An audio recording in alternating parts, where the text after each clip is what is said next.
मंच पर विराजमान सभी सम्मानित अतिथिगण, माननीय सांसद,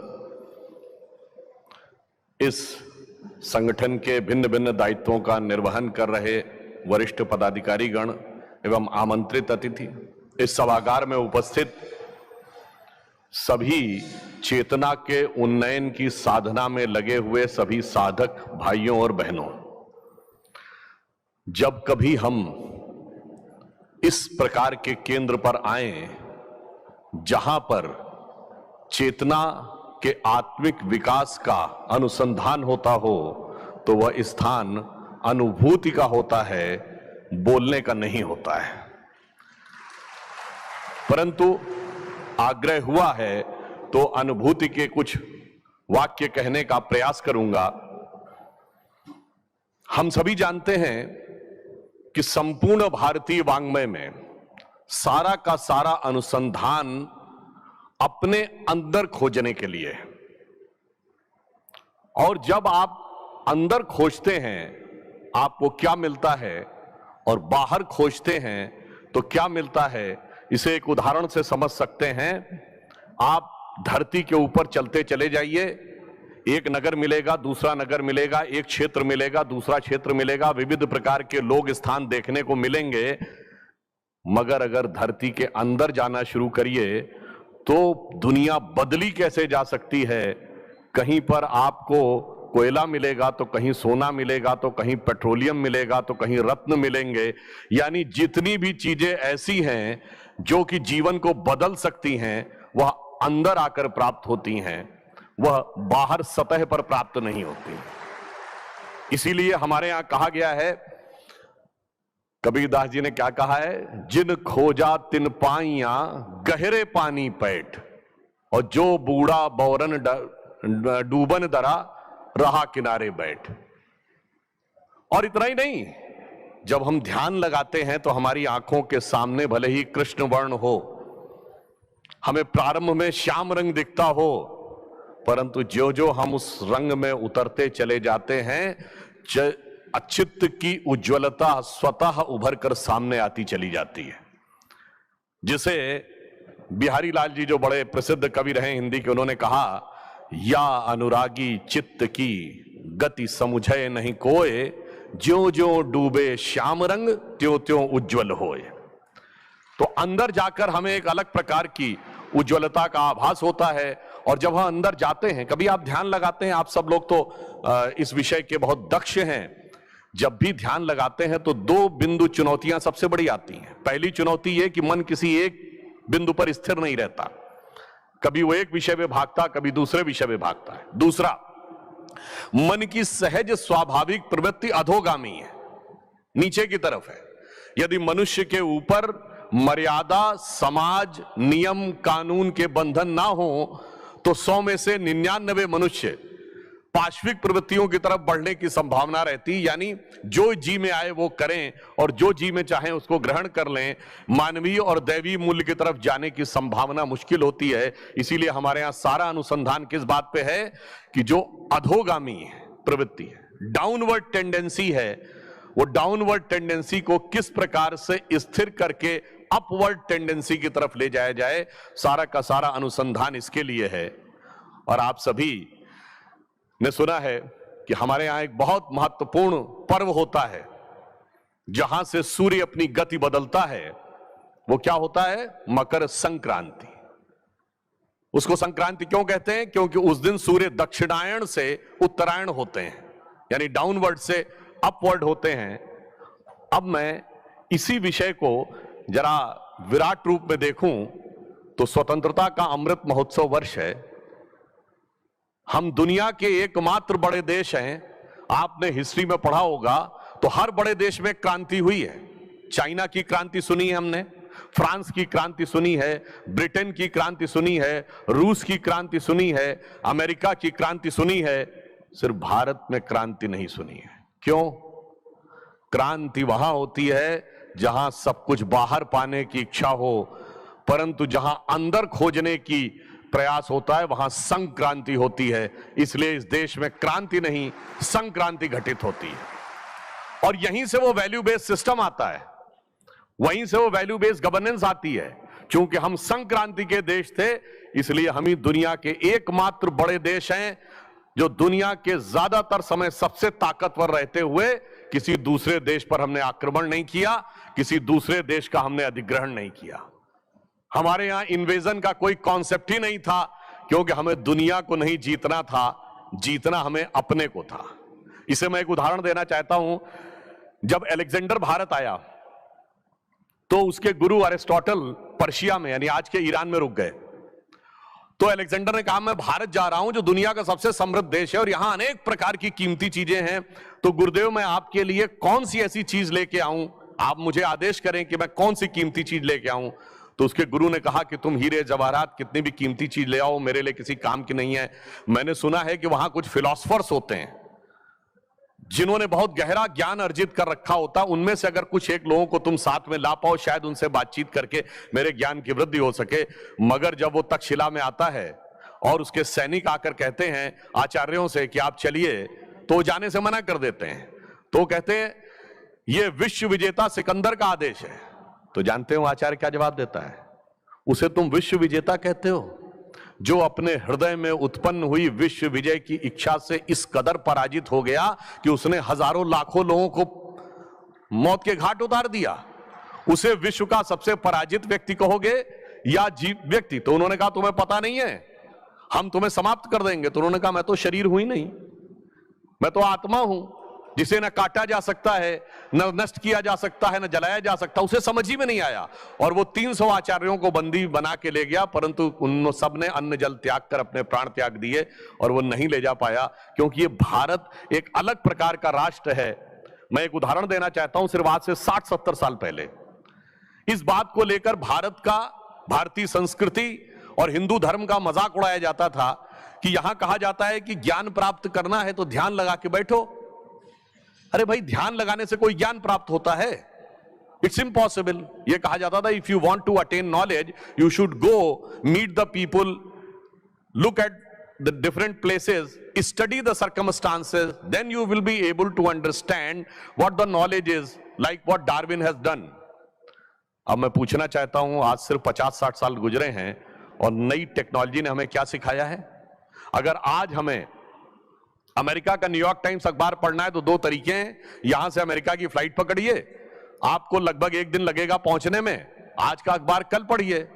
और दूसरा है कि अपने हाथ के मोबाइल में न्यूयॉर्क टाइम्स डाउनलोड करिए या कोई अखबार वॉशिंगटन पोस्ट डाउनलोड करिए या ट्रिब्यून डाउनलोड करिए और खट से पढ़ लीजिए। क्यों? ये एक डिवाइस है, डिवाइस में सपोर्टिंग सॉफ्टवेयर है और सपोर्टिंग सॉफ्टवेयर के साथ कनेक्टिंग नेटवर्क है।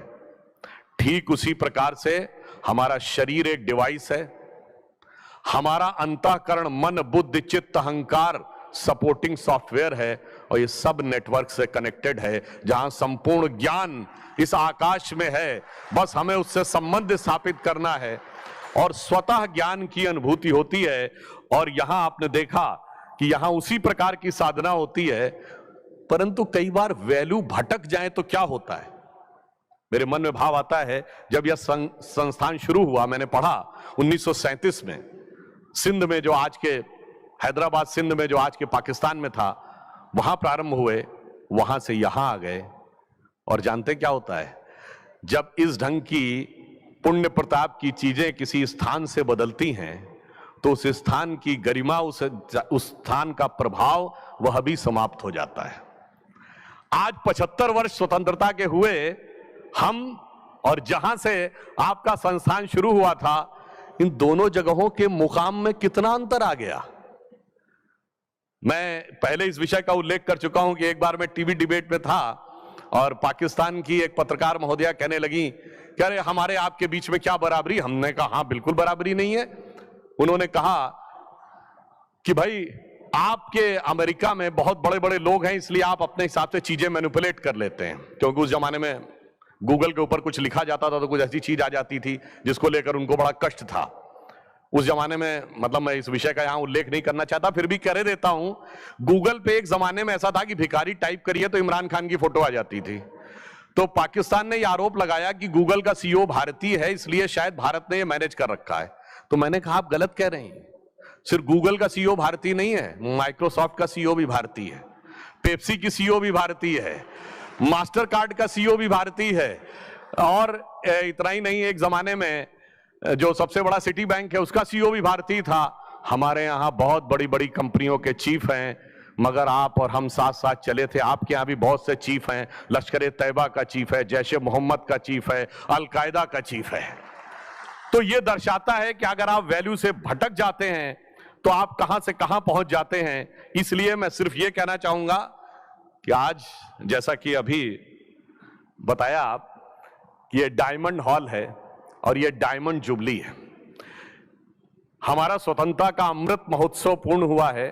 प्रधानमंत्री श्री नरेंद्र मोदी जी ने कहा है कि ये पूर्ण नहीं हुआ है, ये अमृत काल की शुरुआत है।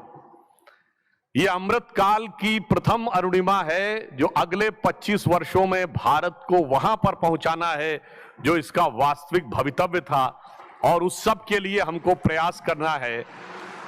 और वह भवितव्य क्या था? वह भवितव्य यह था कि हम दुनिया में उठेंगे तो सिर्फ एक सुपर पावर बनने के लिए नहीं। पावरफुल आदमी के बगल में आप खड़े होते हैं तो आपको थोड़ा ठिठका हुआ, थोड़ा संकोच, कभी कभी थोड़ा सा दबा हुआ महसूस करते हैं। हम वर्ल्ड की सुपर पावर बनने के लिए नहीं उठ रहे हैं, हम जगत गुरु बनने के लिए उठ रहे हैं।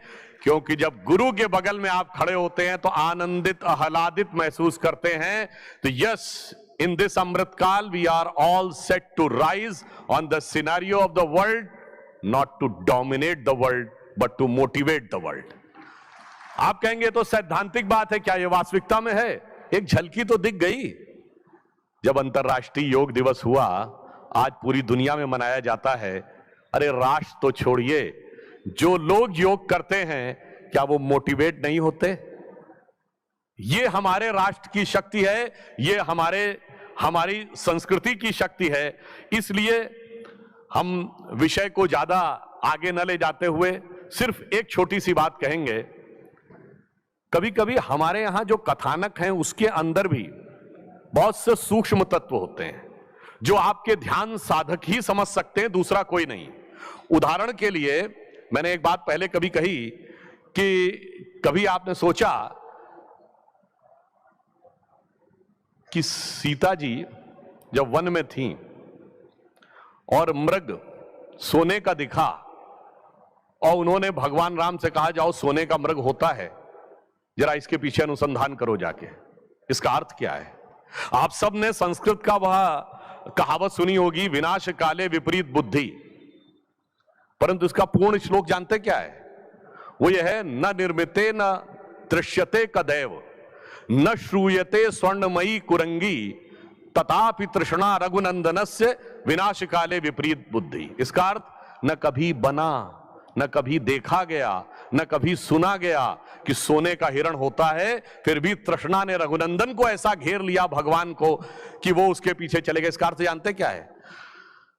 हिरण प्रतीक है मन के सुंदर, सुखद आनंद और संतोष का।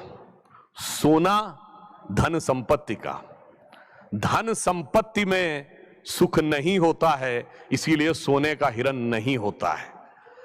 मगर सीता जी जीवात्मा का प्रतीक हैं, वो भ्रम में आ गई। तो हम क्या करते हैं भ्रम में आकर, कि जब अंदर की आत्मा हमें बताती है कि इसमें धन संपत्ति में सुख नहीं है, यानी सोने का हिरण नहीं होता है, हम कहते नहीं, हमने अपनी आंखों से देखा है, क्योंकि हमें दूर से दिखाई पड़ता है। इसीलिए संस्कृत और हिंदी में मरीचिका शब्द है, मृग मरीचिका। और फिर हम क्या करते हैं, राम जी को भेज दिया सोने का हिरण खोजने, यानी अपने अंदर की सारी परमात्मा की शक्ति को लगा देते हैं सोने यानी धन संपत्ति के अनुसंधान में। बस वहीं आकर जो आसुरी शक्तियों का रावण हमें घेर लेता है।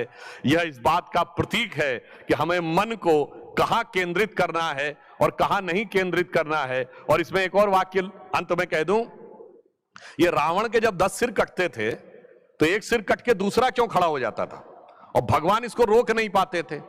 और अंत में कहा गया कि नाभि पे जब वो आक्रमण करेंगे, नाभि ध्वस्त होगी तभी उसके सर उगने बंद होंगे। उसका कारण जानते क्या है? रावण के 10 सिर 10 इंद्रियों के प्रतीक हैं। एक सर कटता है, दूसरी इच्छा पूरी हो जाती है। तो इसका अर्थ हुआ किसी इंद्री की कोई इच्छा पूरी करिए, वो तुरंत दोबारा आ जाएगी और भगवान भी उसे रोक नहीं सकते। केंद्र में आकर जानते कैसे रुकता है? एक सर्किल होता है ना, वृत्त, वृत्त की परिधि पर घूमते रहिए, उस वृत्त का कभी अंत नहीं मिलता है। एक चक्कर काटेंगे, दूसरा चक्कर आगे दिखने लगता है। इसलिए जब तक आप परिधि पे रहते हैं, सर कटकर उगते रहते हैं। जब वृत्त का केंद्र में जाते हैं तो आपको वृत्त का वहां पे मूल स्रोत समझ में आता है। यह इस बात का प्रमाण है कि क्यों नाभि पर जाकर, यानी अपनी आत्मा के केंद्र में जाकर हम यह तय करते हैं। इसलिए मैं सिर्फ यह कह के विषय को समाप्त करता हूं कि स्वतंत्रता के इस अमृत महोत्सव में हम विश्व के सबसे युवा देश हैं। यह सत्य है, परंतु यह पूर्ण सत्य नहीं है। पूर्ण सत्य यह है कि हम सबसे युवा देश और सबसे प्राचीन सभ्यता है। We are the youngest nation and the oldest civilisation. इसलिए हमने बहुत कुछ किया है, परंतु अभी भारत के वास्तविक स्वरूप को आगे बढ़ाने के लिए बहुत बड़ा यज्ञ बाकी है।